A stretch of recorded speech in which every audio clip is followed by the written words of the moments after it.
Somebody said to me recently, so is it all flowing well? I said, what are you talking about? It never flows well. So this writing's not like that.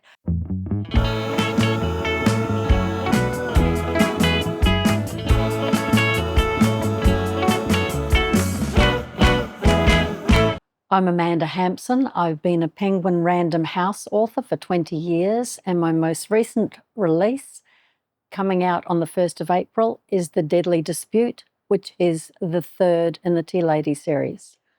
In the third book, we have the same cast, the same main cast, the group of tea ladies, Hazel, Betty, Irene, and Merle.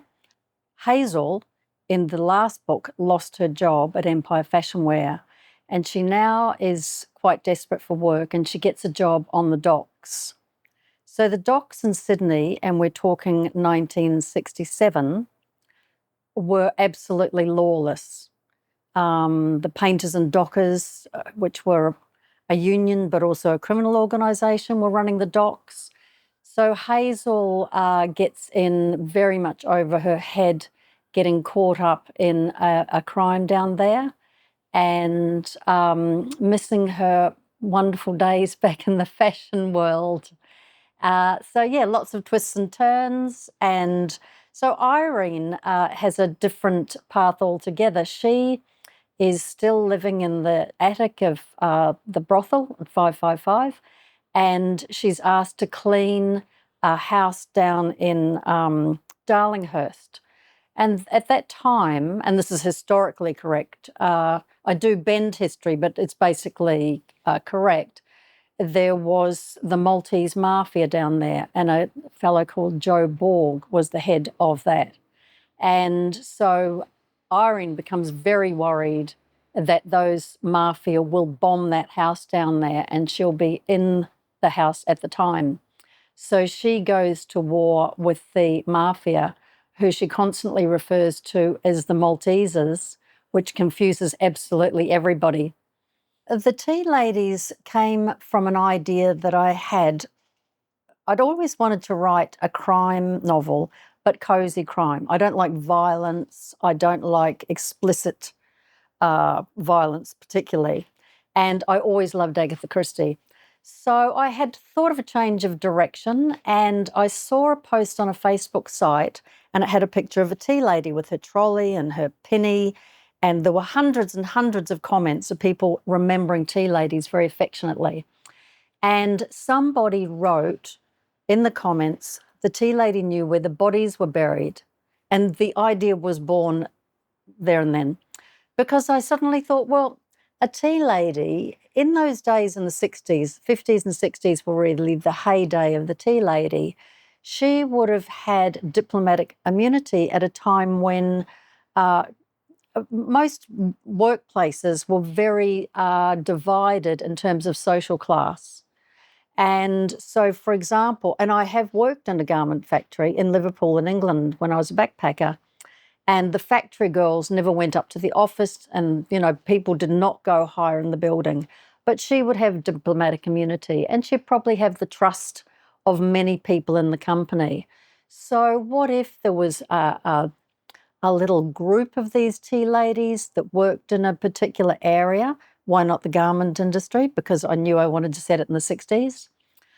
And what if they witnessed a crime or were involved in that? And between them, you know, they could reach out to other tea ladies, you know, one that works in the fire station, one that works in the cop shop.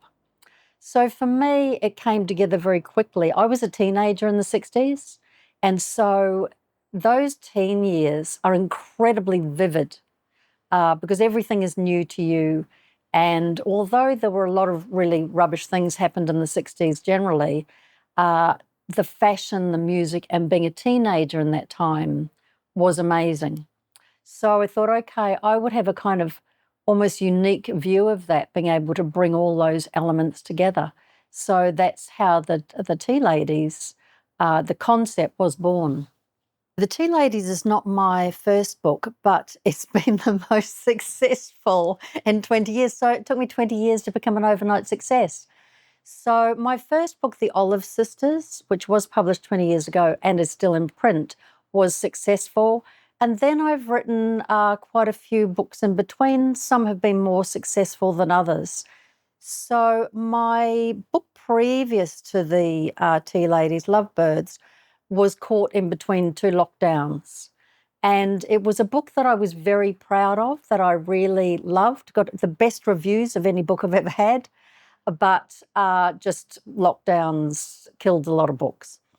And so then I thought, well, time for a refresher and to move into another area. In my book, The French Perfumer, I wouldn't call it a crime, but it was certainly a mystery. And so I had already learnt uh, to some degree, the art of concealing and the little bit of smoke and mirrors, leading the reader down a different path and adding a surprise. For sort of 17, 18 years, I was writing what's generally called women's fiction. I don't really know why. I suppose it's got women in it. Then when I stumbled into the crime genre and found an actual genre for myself, I was absolutely amazed how collaborative it is in terms of support, because I'd never had that before. I literally knew maybe two authors all of those years because it's very individual, I guess. And so suddenly, there's the Sisters in Crime organisation, there's the Bad Sydney Crime Festival, and each one of the events that I'm either in or I go to, I meet other authors who work in this genre, and it's incredibly supportive. So now I would say I know a couple of dozen authors because we've been at events together, support each other in social media. And so, yeah, it's just really a whole new era for me. That is a lot of fun, really a lot of fun. I am a full-time writer. I have been a full-time writer for probably about 5 or 6 years. Before that, uh, I didn't work in a job, but I had a Airbnb. I had two Airbnbs that I had created on my property. So that was actually the perfect job for a writer because I could make my own time. But I've been self-employed for 40 years, so everything has already wrapped around that. I think writing generally, you'd have to say, is kind of a hobby. It's really not that easy to make an income from. So yeah, but now, I've got a bit more time on my hands. Obviously, the kids are long gone and I can dedicate myself to this. I do like to write early in the day, only because I do have an autoimmune disease that is lupus. So I do get periods of fatigue, and I often get very fatigued later in the day.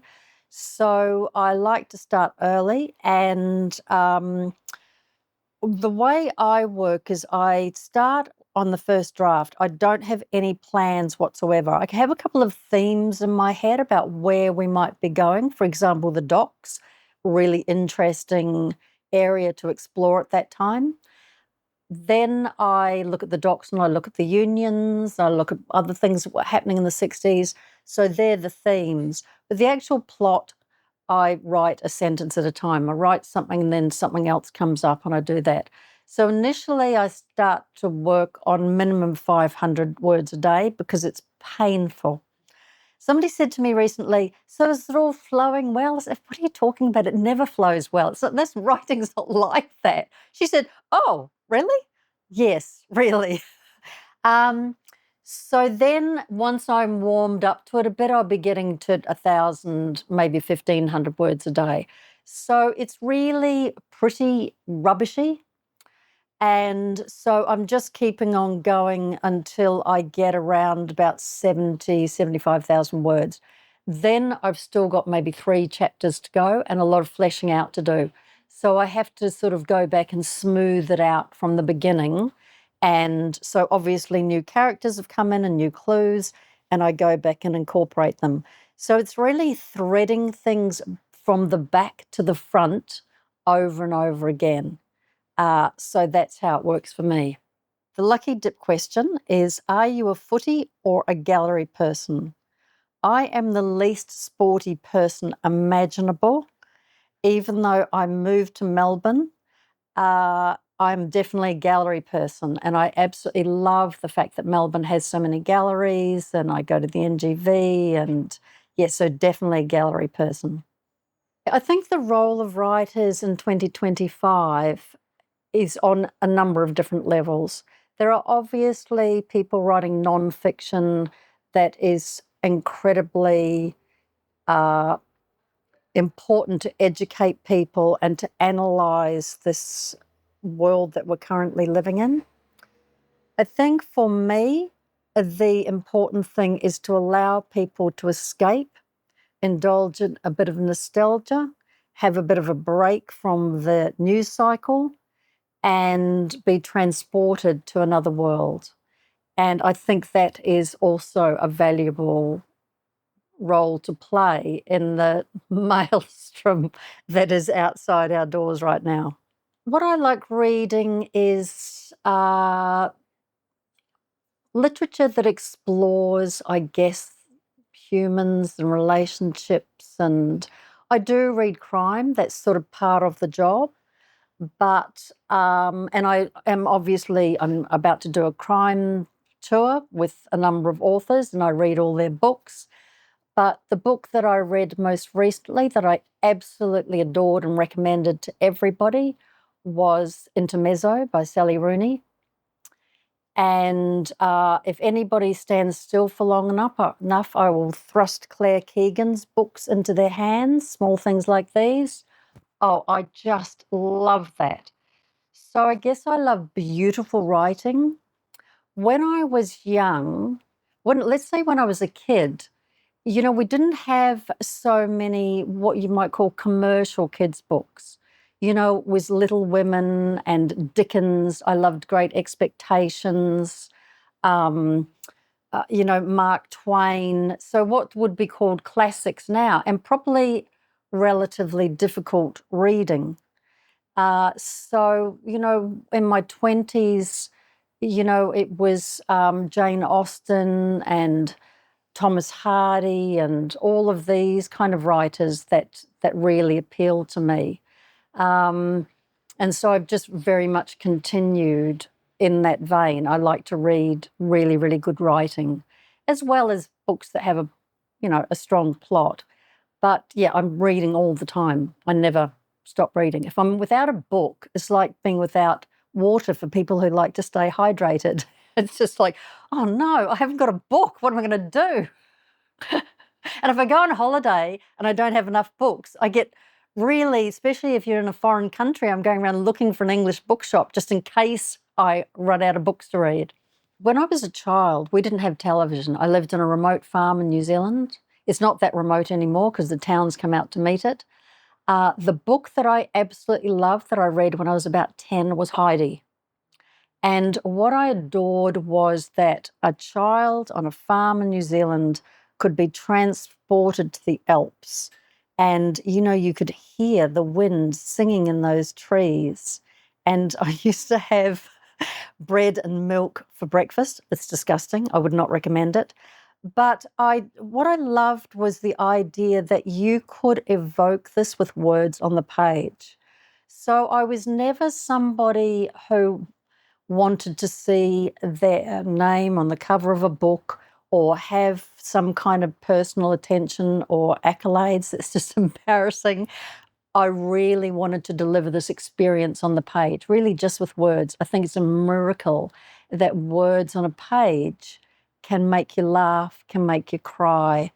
I try to make people laugh more than cry, but that's just something that I think is an absolute joy to be able to do. Social media, yes, well, we love it and we hate it. Can't live with it, can't live without it. If I didn't have to be on social media, I probably would duck in and duck out. But right now, Instagram is the lifeblood for authors because we have these bookstagrammers and they are absolutely brilliant. And without them, we would be lost. So it used to be that we would get reviews in magazines. There used to be magazines. They're gone. All of those people have gone. All of those outlets have gone. Facebook has become a little bit weird. It's like a closing down Blockbuster shop with all sort of specials and strange things. But Instagram is still got bookstagrammers who are reading, reviewing, and I managed to make contact just by accident with a bookstagrammer in Melbourne, and as a result have met lots of them in person. They come to events. They're just fantastic. They're just like a fan club for authors, and they really lift us up and put us in the public view, because it is quite hard work, and you have to keep thinking what you can do that isn't just flogging your book all the time, particularly as there are so many other things drawing people's attention right now. So look, it's a mixed blessing. Without it, I don't know what we would do, how we would ever get out there. Thank you so much for having me.